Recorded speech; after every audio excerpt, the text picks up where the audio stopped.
Hey guys, welcome back to my channel, and if you're new here, welcome, and don't forget to leave me a thumbs up, subscribe if you haven't, and leave a comment.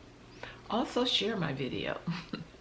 But today I want to talk about bread. That's what I've been talking about the last couple of weeks, is bread. And this is another point that I wanted to bring out of the bread. Well, if you've looked at any of my other videos, you know that they have taken all of the bran and the germ out of the wheat. And all that we are left with is carbs and protein. And then they fortify it with synthetic vitamins, which I am not sure that the body knows what to do with when it gets in there. I mean, when we eat natural food, we are born to eat natural food, and our body knows what to do with everything. But when they start putting synthetic things in there, I don't think that that's very good. I just been looking around, and so many people are having health issues around me, and I just feel like this is a topic that needs to be discussed. Now, I haven't heard anyone talking about this. I see a lot of videos with different homesteaders milling their own grain, but I don't hear a lot of them talking about the health benefits of it.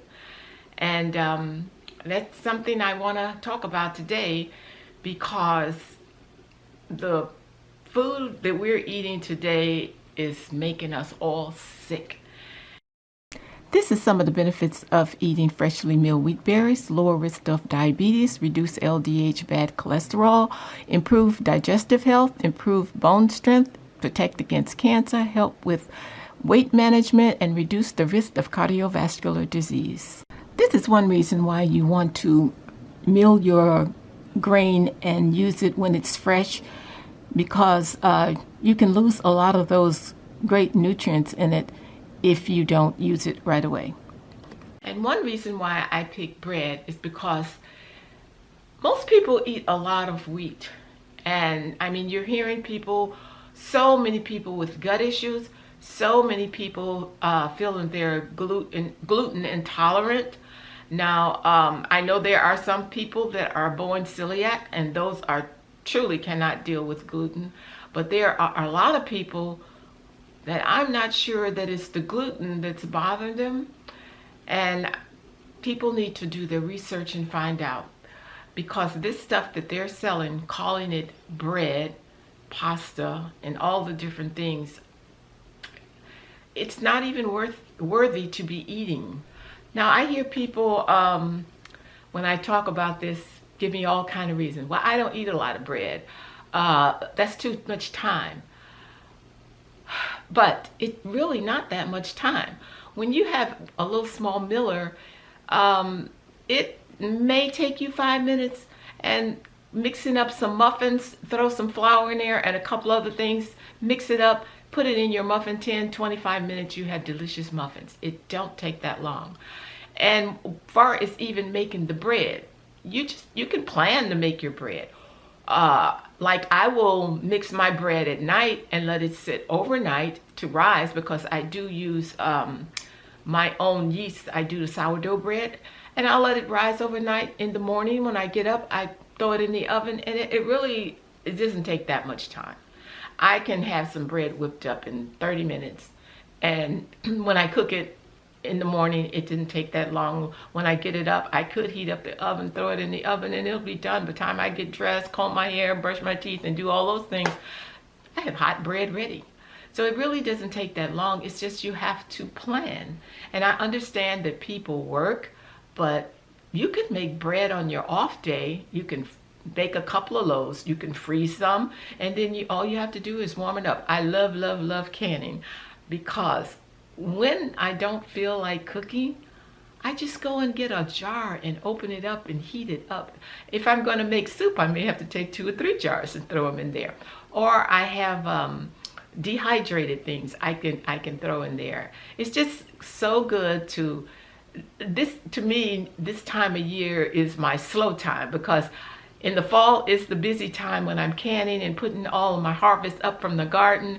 And now is the slow time to just sit back and relax and plan what you're going to be doing for the spring. And that's where I am. And it's just all about planning and choices. Everybody that I hear say, oh, I don't, I'm too busy. But you're not going to be too busy when you get sick. What happens when you get sick? What happens if you have children when you get sick or you can't do? When you have a job, when you have to go to work, when you get sick, the job goes on.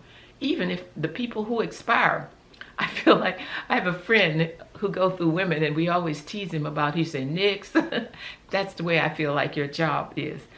Something happened to you, next there's someone to fill that place in no time. So everybody got to put their own health in front of everything else, because you cannot do anything unless you get healthy. You can have all the money in the world, and if you're not healthy, it means nothing. Health is your wealth. So that's why I'm talking about the bread because it's not only the bread, the salt, they've done the same way. They've taken out the minerals, they've bleached it. So when you buy salt, make sure you get, there's one called real salt, and it's real salt. It still has the minerals in it. And your Celtic sea salt or your Himalayan salt. Those are the salts that you should be using, the ones that still have the minerals in and not the ones that they have the chemicals in. People eat wheat almost every day. And you have wheat in so many things. From crackers. I mean, we put crackers in our soups and chilies and as snacks on cheese. Crackers we eat all the time. The pastas. There are too many different shapes of pasta for me to describe. But, I mean, spaghetti, we have pasta salads, we have lasagna, we have so many different types of pasta. And the breakfast cereals. There are so many different types of breakfast cereals out there. It's too many for me to list. Now, as a child, this was my favorite, cornflakes. I used to love having those before going to school in the morning. And those hamburgers that we love, the bun is made out of wheat. The cookies. Now, how many people don't love cookies? All different types of cookies. And the cakes. And let us not forget those sandwiches that we all love. They are so tasty. All of these things are from commercially grown flour, and they have had the bran removed and also the wheat germ. Now the bran is the fiber. It feeds your good bacteria, and when you have fiber, it makes whatever you've eaten digest a little slower. So you won't get the same insulin spike that you will get out of the carb. Also, they've taken the germ out, which that's where all your vitamins and minerals are at. So when you're eating these things, you're not getting the nutrients that you need, and your body is going to respond in a different way. And I just feel like these are the type of things that people should be talking about, because I've always heard when you know better, you do better. And I just feel like there are a lot of people out there that are misinformed and they just don't know. So we need to spread the word. Everybody you know, let them know. Remember that your health is your wealth. This is Lady P. Until next time, peace and love. I'm out.